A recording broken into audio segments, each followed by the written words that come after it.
While I was working at a shelter for abused and neglected kids, I met a little boy by the name of Jose.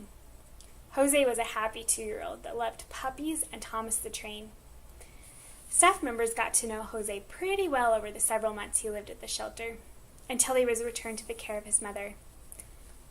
It was several more months after that when we were informed that Jose had been beaten and thrown against a wall by his mother's friend. Jose died as a result of the trauma to his little body. We hear stories like Jose's all the time in the news.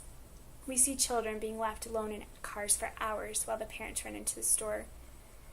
We hear of children being left home alone with no food, water, or electricity.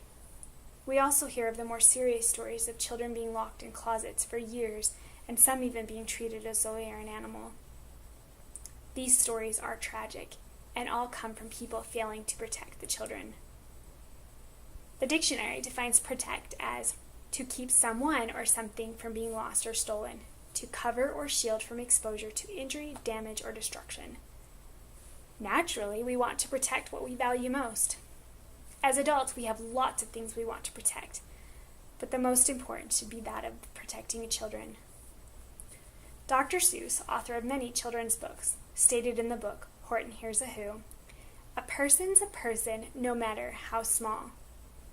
Children, although small, are people too and should be treated as such. Every child has the basic human right to be safe and protected. Child abuse and neglect threaten a child's safety by placing them at risk of physical and emotional injuries and even death.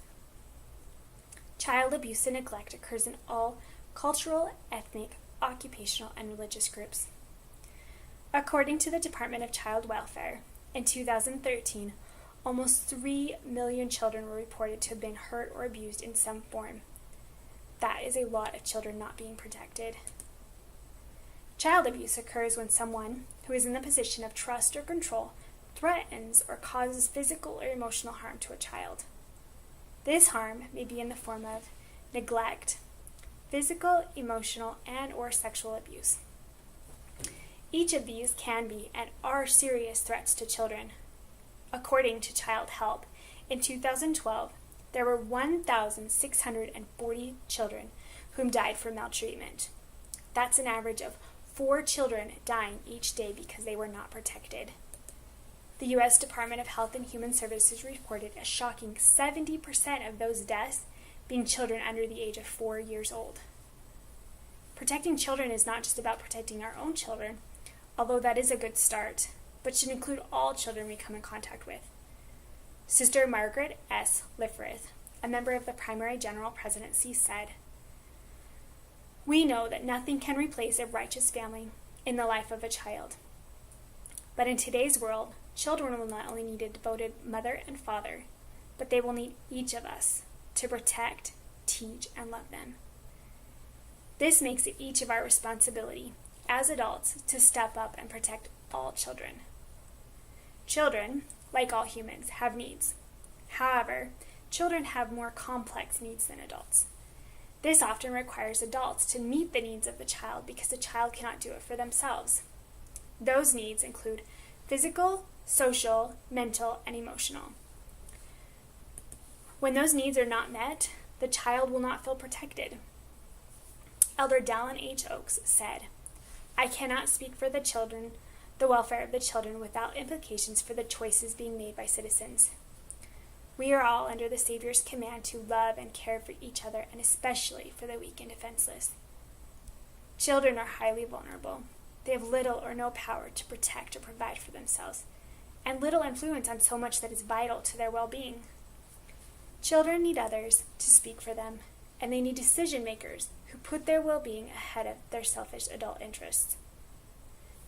Child welfare professionals are working at full capacity to protect our nation's children, but it's clear that the problem is too great and too important to be delegated entirely to just those workers.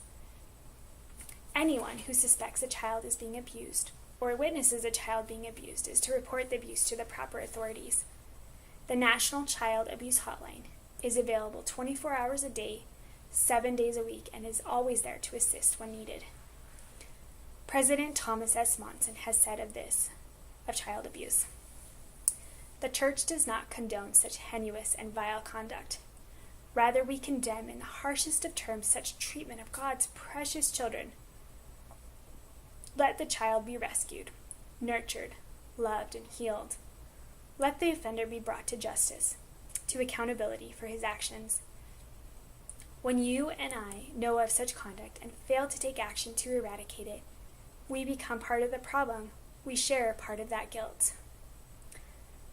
I challenge you to step up and protect children everywhere by speaking up for them.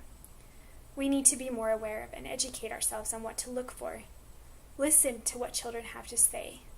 Be involved in the community and know your neighbors. We need to support families, both our own and those around us. As we do these things, we can try and prevent abuse and neglect before it occurs. All children deserve an equal opportunity to experience healthy growth and development. When child abuse and neglect interferes with the community, we put our future at risk.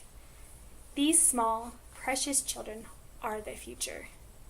Elder Dallin H. Oaks said, "None should resist the plea that we unite to increase our concern for the welfare and future of our children, the rising generation."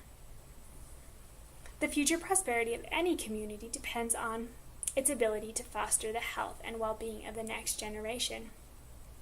When a community invests wisely in children and families, the next generation will pay that back through a lifetime of productivity and social responsibility.